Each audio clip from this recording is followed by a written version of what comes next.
लासा की ओर। वह नेपाल से तिब्बत जाने का मुख्य रास्ता है। फरी कैलिंगपोंग का रास्ता जब नहीं खुला था तो नेपाल ही नहीं, हिंदुस्तान की सभी चीज़ें इसी रास्ते तिब्बत जाया करती थी। यह व्यापारी की नहीं, सैनिक रास्ता भी था। इसीलिए जगह जगह फौजी चौकियां और किले बने हुए हैं, जिनमें कभी चीनी पलटन रहा करती थी। आजकल बहुत से फौजी मकान गिर चुके हैं। दुर्ग के किसी भाग में जहां किसानों ने अपना बसेरा बना लिया है, वहां कुछ घर आबाद भी दिखाई पड़ते हैं। ऐसे ही पर्यक्त एक चीनी किला था। हम वहाँ चाय पीने के लिए ठहरे। तिब्बत में यात्रियों के लिए बहुत सी तकलीफ़ें भी हैं और कुछ आराम की बातें भी। वहाँ जाति पाति छुआछूत का सवाल ही नहीं है और ना औरतें पर्दा करती है। बहुत निम्न श्रेणी के भिखमंगों को लोग चोरी के डर से घर के भीतर नहीं आने देते। नहीं तो आप बिल्कुल घर के भीतर चले जा सकते हैं।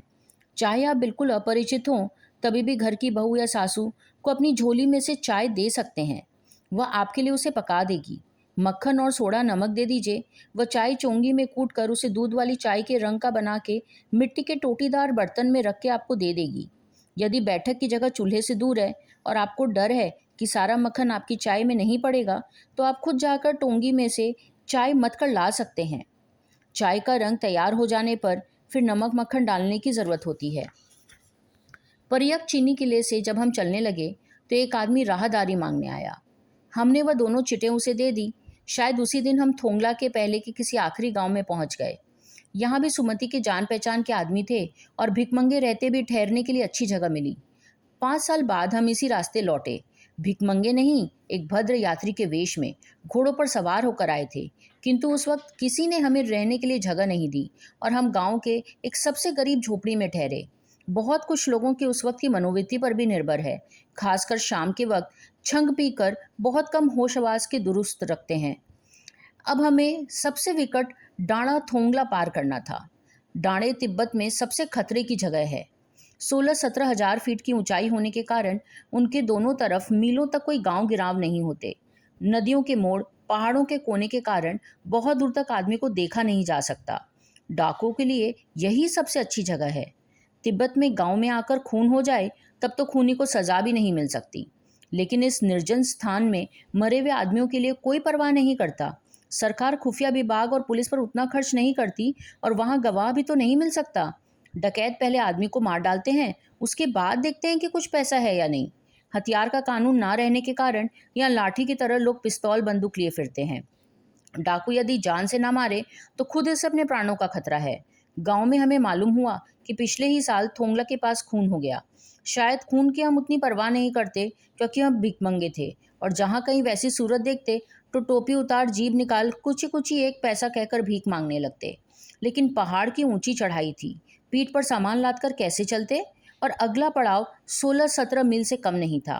मैंने सुमति से कहा कि यहाँ से लंकोर के लिए 2 घोड़े कर लो, सामान भी रख लेंगे और चढ़े चलेंगे। दूसरे दिन हम घोड़ों पर सवार होकर ऊपर की ओर चले। डाणे से पहले एक जगह चाय पी और दोपहर के वक्त डाणे के ऊपर जा पहुंचे। हम समुद्र तल से 17 हजार फीट ऊंचे खड़े थे। हमारी दक्षिण तरफ पूरब से पश्चिम की ओर हिमालय के हजारों श्वेत शिखर चले गए। भीटे की ओर दिखने वाले पहाड़ बिल्कुल नंगे थे। ना वहाँ बर्फ की सफ़ेदी थी, न किसी तरह की हरियाली। उत्तर की तरफ बहुत कम बर्फ वाली चोटियां दिखाई पड़ती थी। सर्वोच्च स्थान पर डाणे के देवता का स्थान था, जो पत्थरों के ढेर, जानवरों की सींगों, रंग बिरंगे कपड़े की झड़ियों से सजाया गया था। अब हमें बराबर उतराई पर चलना था। चढ़ाई तो कुछ ही दूर थोड़ी मुश्किल थी, लेकिन उतराई बिल्कुल नहीं। शायद 2-1 और सवार साथी हमारे साथ चल रहे थे। मेरा घोड़ा कुछ धीरे चल रहा था। मैंने समझा कि चढ़ाई की थकावट के कारण ऐसा कर रहा है और उसे मारना नहीं चाहता था। धीरे धीरे वह बहुत पिछड़ गया और मैं दोवंतिकों की तरह अपने घोड़े पर झूमता हुआ चला आ रहा था। जानता ही नहीं पड़ रहा था कि घोड़ा आगे जा रहा है या पीछे। जब मैं जोर देने लगता तो वो और सुस्त पड़ जाता। एक जगह तो 2 रास्ते फूट रहे थे। मैं बाएं का रास्ता ले मील 1.5 मील चला गया। आगे घर में पूछने से पता चला कि लंकोर का रास्ता दाहिने वाला था। फिर लौटकर उसी को पकड़ा। 4-5 बजे के करीब मैं गांव से मील भर पर था तो सुमति इंतजार करते हुए मिला। मंगोलों का मुंह वैसे ही लाल होता है और अब तो वह पूरे गुस्से में था।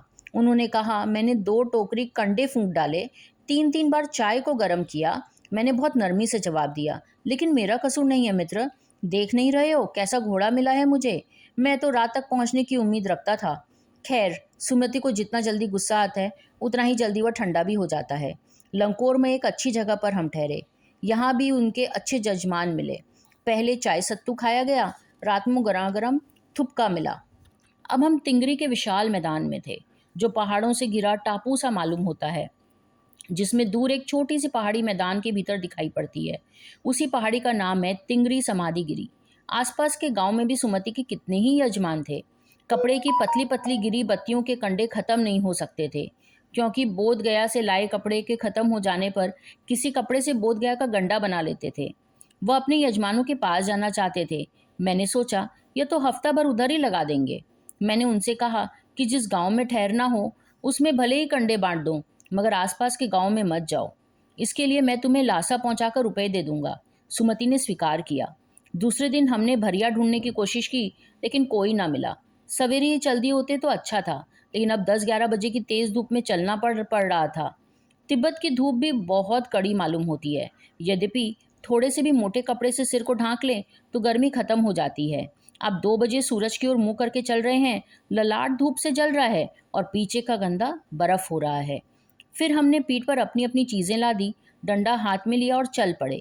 यद्यपि सुमिति के परिचित तिंगरी में भी थे, लेकिन वह एक और यजमान से मिलना चाहते थे। इसीलिए आदमी मिलने का बहाना कर शेखर विहार की ओर चलने के लिए कहा। तिब्बत की जमीन बहुत अधिक छोटे बड़े जागीरदारों में बटी है। इन जागीरों का बहुत ज्यादा हिस्सा मठों के हाथ में है। अपनी अपनी जागीर में हर एक जागीरदार कुछ खेती खुद भी कराता है, जिसके लिए मजदूर बेगार में मिल जाते हैं। खेती का इंतजाम देखने के लिए वहां कोई भिक्षुक भेजा जाता है, जो जागीर के आदमियों के लिए राजा से कम नहीं होता। शेखर की खेती के मुखिया भिक्षु भद्र पुरुष थे। वह बहुत प्रेम से मिले। हालांकि उस वक्त मेरा भेष ऐसा नहीं था कि उन्हें कुछ भी ख्याल करना चाहिए था। यहाँ एक अच्छा मंदिर था, जिसमें एक कंजूर यानी कि बुद्ध वचन अनुवाद की हस्तलिखित 103 पोथियां रखी हुई थी। मेरा आसन भी वहीं लगा। वह बड़े मोटे कागज पर अच्छे अक्षरों में लिखी हुई थी। एक एक पोथी की 15-15 सेर से कम नहीं रही होगी। सुमति ने फिर आसपास अपने यजमानों के पास जाने के बारे में पूछा। मैं अपने पुस्तकों के भीतर था, इसीलिए मैंने उन्हें जाने के लिए कह दिया। दूसरे दिन वह गए। मैंने समझा था 2-3 दिन लगेंगे, लेकिन वह उसी दिन दोपहर के बाद चले आए। तिंगरी गांव वहां से बहुत दूर नहीं था। हमने अपना अपना सामान पीठ पर चढ़ाया और भिक्षुक नमसे से विदाई लेकर चल पड़े।